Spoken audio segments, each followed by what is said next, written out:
हरिः ॐ।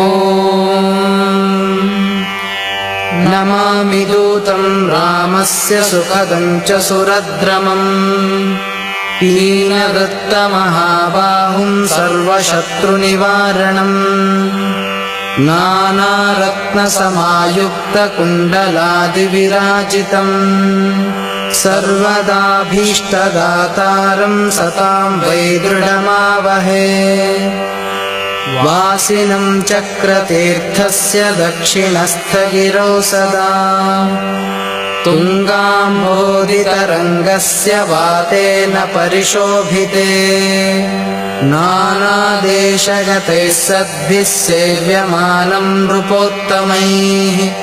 धूपदीपादिनैवेद्यैः पञ्चखाद्यैः स्वशक्तितः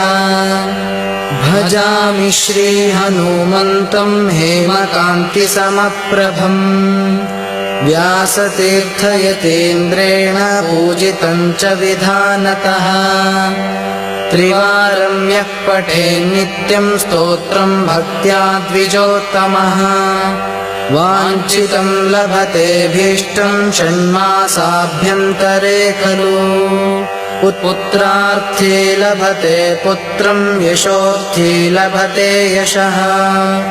विद्यार्थी लभते विद्यां धनार्थी लभते धनम्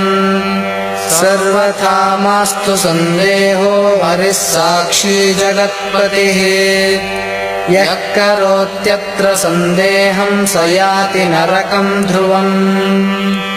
इति श्रीव्यासराजविरचितम्